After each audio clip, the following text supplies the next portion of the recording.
I'm in Memphis, right across the river from where I live. I had run across some guys like Hillbilly Jim, Randy Savage, Lanny Poffo. At our time there in Memphis, the real popular guys were the fabulous ones, guys like that. And we were working in there, from day to day. They saw me a lot, and a guy came over to me and approached me. The guy was Randy Savage. He said, "Man, have you ever thought about getting into the wrestling business?" And I thought, "No, I have not really ever thought about it." Knew it was real hard. It was back then. It was a lot harder, lot less talked about too, and it was harder to get people to talk to you about it. So I just never really considered it. And I said, "No." He goes, "Well, I got someone I can introduce you to get you started." So he introduced me to a gentleman by the name of Tojo Yamamoto, which is a really big Japanese star there in the U.S. The championship wrestling organization there in Memphis at the time. And he had a school in Nashville. So what I did is I got up at 3 o'clock in the mornings on Sunday. I drove to Nashville, got tortured about 7 hours from this little fat Japanese guy. He beat me with a stick all day long. Did that for about a year, and then got into my first territory, which was down in Continental with the promoters down there, the Fullers.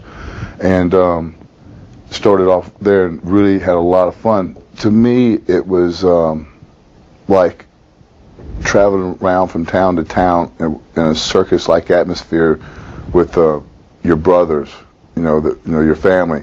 There was sometimes a lot of animosity towards each other, but when it really came down to it, all we had was each other, and it was a really family bond. Of course, you go through the normal struggles like being away from home, being homesick, having to find a new place to live, and trying to save money to pay your bills there, and then send back to pay bills at home. Had a little boy was only 5 years old. You're missing everything with your family life. But you know what? I don't remember or regret any of that because it was so much fun starting in the business. My gimmick was it started as one character, Sid Vicious. In that character, there was a character in there of like John Wayne, the stand-up-in-your-face type of guy that never backed down, in-your-face fighting all the time.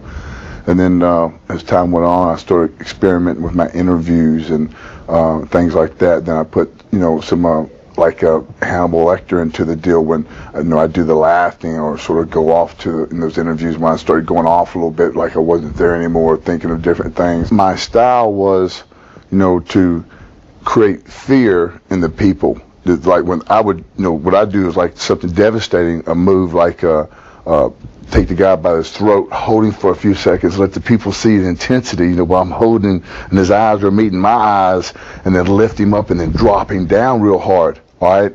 And then, then I would stand back behind him and let him start moving on his own, and then I'd look at the people, look back and go, okay, now it's time to get him again.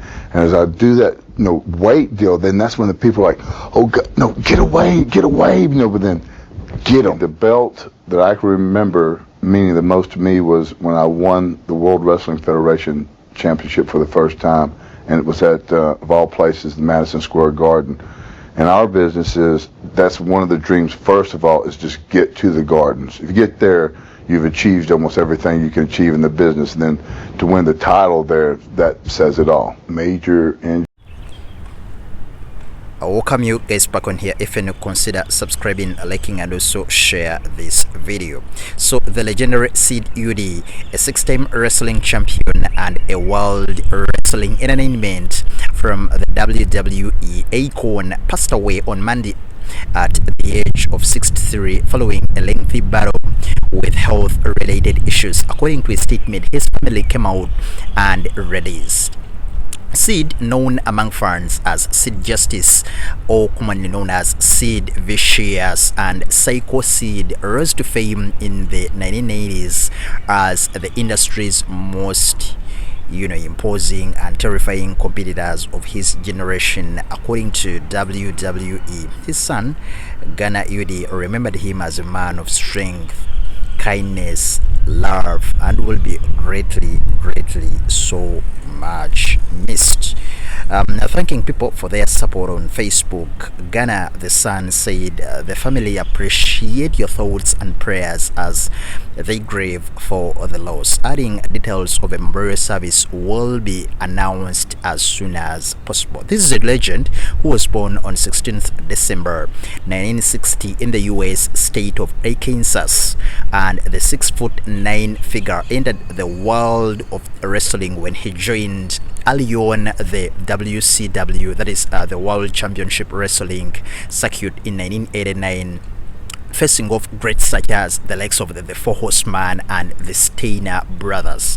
In a statement, WWE came out to release after his passing on. They said that he's been one of the toughest and most thrilling superstars, and he cemented his legacy in the WWE, and his influence can still be seen in wrestling rings around the world.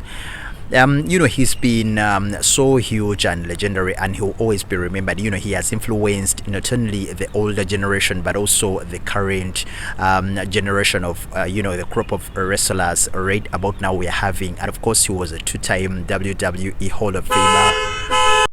We are sending our deepest condolences to the family, friends, and everyone who actually loved and knew Sid Vicious. Sid is survived by his wife Sabrina Page and his 2 children. R.I.P. to the legend.